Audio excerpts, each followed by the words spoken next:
As I said, I cannot think of any time in my lifetime that federal agents backed off and retreated. One caveat to that, some of you will remember in the mid-1990s a group called the Montana Freeman.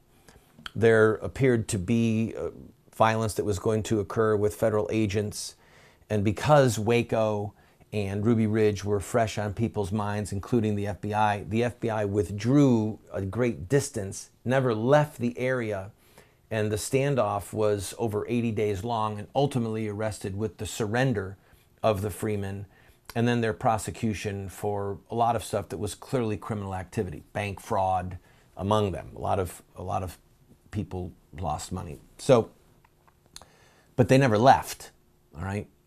These federal agents have left. Now, I want to compare the differences of what happened with Waco and with Ruby Ridge to what just happened in Nevada.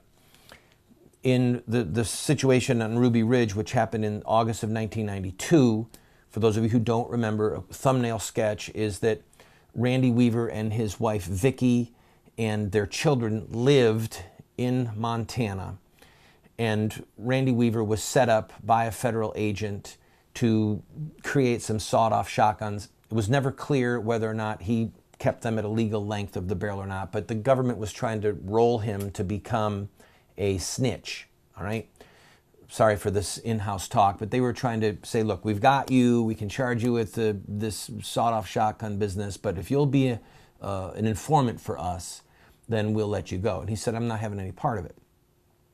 So officers Cooper and Deegan went up on the hill, and a very long and tragic story made short was that one of the officers shot Samuel Weaver, the boy, a teenage boy, in the back and killed him. One of the officers, Officer Deegan, was shot and killed. And then later, Vicki Weaver, the mom, was standing in the doorway of their cabin holding their baby, and a sniper for the FBI shot her and killed her. She was unarmed. And the rules of engagement that the FBI has say that you cannot fire on a civilian, cannot use deadly force against a civilian unless your life is immediately threatened, okay? But the commander on the ground changed the rules of engagement and said, kill. If you see Randy Weaver, kill him. If you see Vicki Weaver and their own children are in danger, kill her. Now, she's holding a baby while she's shot, okay? So when this all was over and you had one federal agent dead, the mom dead, and the teenage boy dead, there was such outrage. And when the people were acquitted, because they were brought to trial, all right, Randy Weaver was brought to trial, he was acquitted, then they sued the federal government. The federal government ultimately paid $1 million each to the 3 surviving daughters of Vicki Weaver and $200,000 to Randy Weaver. They were suing the federal government for $200 million, and one insider, who would not be named, worked for the federal government, said if they'd have gone to trial, they probably would have gotten the $200 million. What the federal government did at Ruby Ridge was deplorable, okay? But what they had was element of surprise. They had people hunkered down in a cabin. They didn't have media circling around. They didn't have cell phones taking live video footage. The situation on the ground was very different. And the standoff was resolved peacefully when, you might remember the name Bo Greitz. He ran for president once as an independent candidate, retired military. He went up unarmed and was able to talk Randy Weaver down and get everyone out of the cabin and to end the situation without the further loss of life. But what happened at Ruby Ridge was very odd at that time. And it began the sense of, oh my goodness, we've got a federal government that's out of control. And this is why we have a Second Amendment.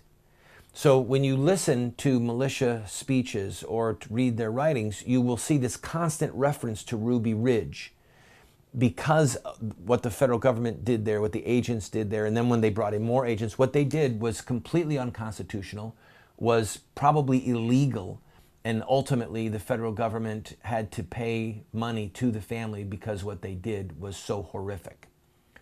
What happened in Nevada was not like that. It was in broad daylight. There was no element of surprise.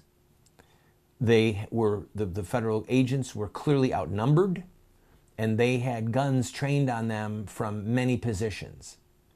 So thankfully, there was no loss of life in Nevada, but this thread of what happened in Nevada is a part of a tapestry involving the Second Amendment, the right of people to bear arms, the right to use our arms, to protect our rights from a tyrannical, out-of-control government. That tapestry continues to be woven. And part of the threads of that go through Waco. When we come back, we'll give you a quick recap on what happened in Waco for those of you who don't know, and again, make the comparisons. And then we'll look at how what happened in Nevada is going to be with us for a while. Don't go away. This is the Voice of Resistance.